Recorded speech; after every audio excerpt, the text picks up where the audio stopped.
Panorama TVC está de volta e o assunto agora é a saúde dos olhos. Você sabia que quem tem Covid-19 pode ter sequelas na visão e que o excesso do uso de telas, como o do computador e do celular, podem trazer consequências para o sistema ocular? Já ouviu falar, né? Bom, para esclarecer essas questões, eu converso agora com o oftalmologista Marco Antônio Olinto Júnior, que é membro da Academia Americana de Oftalmologia. Boa tarde, doutor, tudo bem? Olá, boa tarde, Mariana, tudo bem? É um grande prazer participar do seu programa. Nós que agradecemos pela sua participação. Vamos explicar um pouquinho, então, sobre a Covid-19, as sequelas que ela pode trazer, né, para o corpo todo, mas também para a saúde ocular. Doutor, gostaria que o senhor explicasse quais são os principais problemas detectados e mais reportados. Quais são os sintomas que os pacientes que tiveram Covid relatam para o senhor? Bem, até mesmo a Covid-19 mudou muito as nossas atividades, né? A maneira de comportamento, isolamento e tudo mais.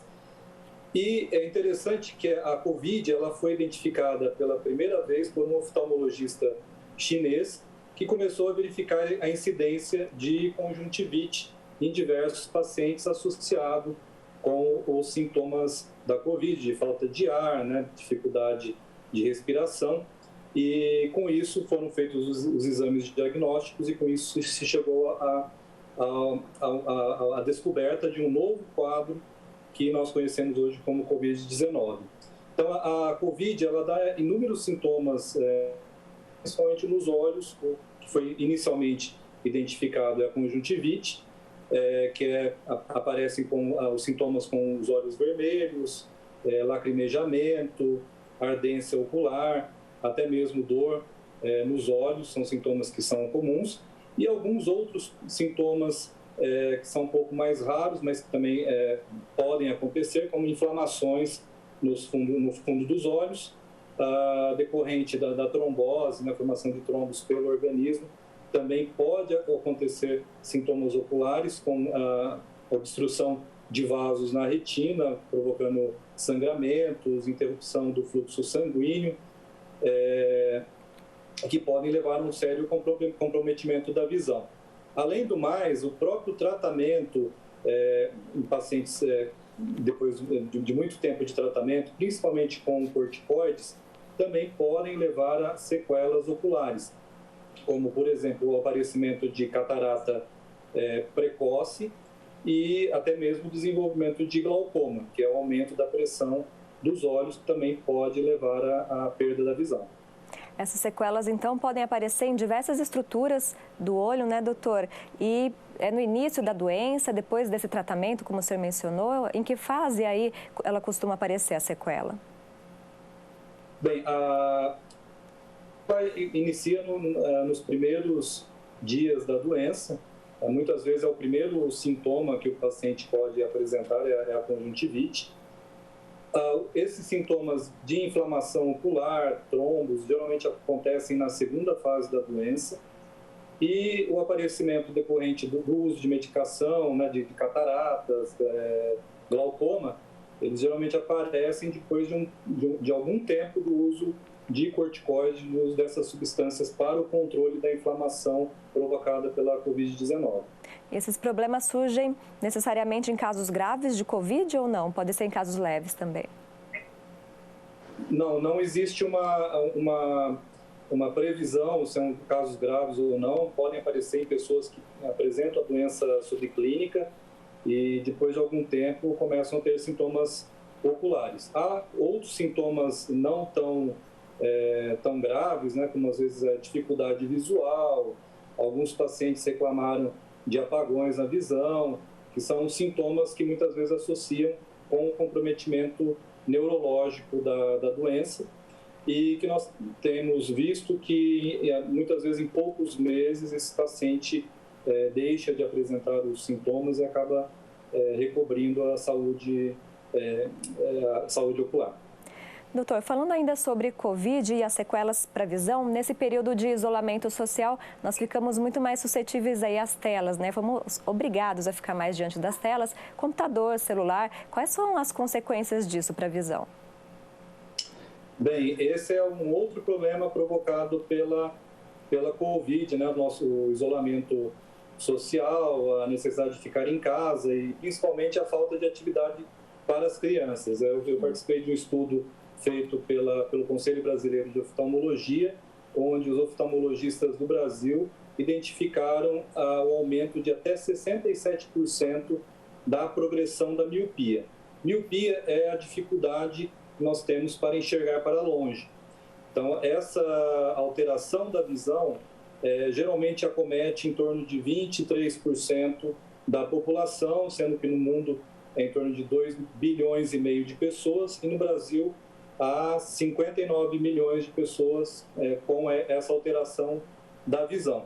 O problema da miopia, quando acomete as crianças, pode levar ao aparecimento da alta miopia. E a alta miopia causa sérios problemas de visão ao longo do tempo. E, como eu disse, nós vimos um aumento de 67% na progressão em crianças decorrente desse forçado que nós tivemos na pandemia. Então, o excesso, nós identificamos como um dos fatores que auxiliou nessa progressão foi o excesso do uso de telas, sejam celulares ou tablets, como uma das principais causas desse aumento da progressão. E também a redução da exposição à luz ambiente, é um outro fator.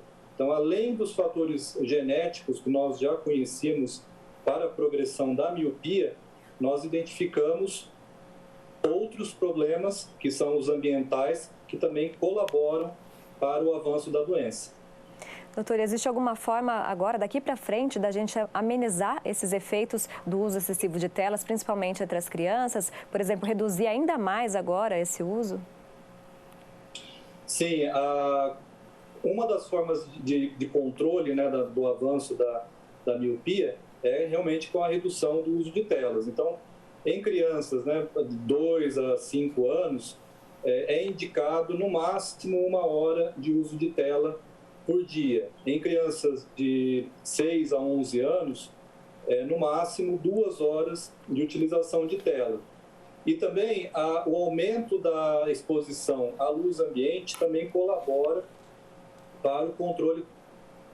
Então, já foi identificado em diversos estudos que a exposição a 2 horas de iluminação natural, seja brincando em playgrounds ou em atividades ao ar livre, reduz a incidência, reduz a evolução da miopia e, com isso, nós teremos menos casos de alta miopia no futuro.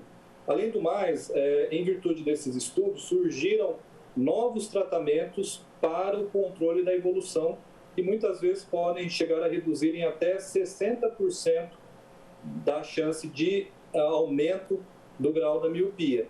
Então, nós temos hoje tratamentos com colírios especiais, a utilização de lentes de contatos especiais para crianças, que além de melhorar a visão, de corrigir a visão, ainda trata a miopia. E mais recentemente nós tivemos o lançamento de lentes para óculos especiais também para o controle da miopia. Bom, e para chegar até esses tratamentos, né, doutor, é importante que os pais estejam atentos à saúde das crianças, à saúde da visão também. Quais são os sinais de que as crianças estão com alguma dificuldade da visão? Bem, é muito difícil as crianças relatarem alguma dificuldade para a visão. Por isso que é muito importante que haja exames, haja uma percepção dos pais em relação a essa dificuldade. Então, muitas vezes a criança tem uma dificuldade muito grande de enxergar para longe, mas para ela é normal essa dificuldade. Então, é importante fazer avaliações ou nas escolas ou com o oftalmologista para que se identifique essa dificuldade. Muitas vezes a criança tem uma dificuldade num olho e no outro olho ela enxerga muito bem. Isso também pode provocar um atraso no desenvolvimento da visão do olho, que possui uma diferença de grau maior, levando a um problema chamado ambliopia. Então, a criança tem um desenvolvimento, a maior parte do desenvolvimento da visão da criança acontece nos primeiros 7 anos de vida. Então, por isso que é importante ter esse controle, ter essa avaliação precoce. E no caso da miopia, nós temos visto nos consultórios um aumento dos casos de alta miopia. Alta miopia seriam graus acima de 5 graus de miopia em idades inferiores aí a 9, 10 anos de idade. Então, a miopia alta, ela pode levar ao aparecimento de catarata precoce, o aparecimento de degeneração macular, que é a alteração do centro da visão, que pode levar à perda de visual no futuro, aumento da chance de descolamento de retina e também do aparecimento de glaucoma. Então, nós sabemos que reduzindo o avanço da miopia, permitindo um controle desse avanço em crianças, né, a partir aí dos 5, 6 anos de idade, nós conseguiremos reduzir a incidência dessas doenças no futuro. Bom, fica aí o alerta do doutor, então, né, para que os pais tenham cuidado, fiquem sempre atentos e levem ao médico nos primeiros sinais aí de qualquer problema ocular. Doutor, para a gente finalizar, eu queria falar de uma questão que afeta adultos, crianças também. A gente está agora no início do outono, começa no dia 20 de março, é um período de tempo mais seco. E aí aparecem também alguns problemas oculares. Gostaria que o senhor falasse quais são esses problemas e como a gente faz para evitá-los. Sim, nossa região o acometimento da redução da umidade acaba comprometendo muito os olhos. Então, é muito comum o aparecimento da síndrome do olho seco, em que o paciente ele acaba sentindo coceira ocular, sensação de corpo estranho, sensação de areia nos olhos e também de redução da visão, porque a lágrima ela é um componente importante dos olhos e que ajuda muito na visão também. Então, esses sintomas são muito comuns em nossa região e também ao aparecimento de alergias, né? Seja pelo excesso de poluição, por essa baixa umidade ou até mesmo pela permanência dos alergenos em contato com a superfície do olho. Então, no aparecimento desses sintomas, é muito interessante consultar um oftalmologista para começar a receber um tratamento adequado. Porque, geralmente, nessa época do ano, esses sintomas eles acabam acontecendo com muita frequência e, muitas vezes, acabam se tornando problemas crônicos que podem ser amenizados com o uso de determinados medicamentos. Tá certo, mais atenção agora no outono, nesse período mais seco, então. Eu agradeço a participação, então, do Dr. Marco Antônio Olinto Júnior aqui no Panorama TVC. Muito obrigada. Muito obrigado, Mariana.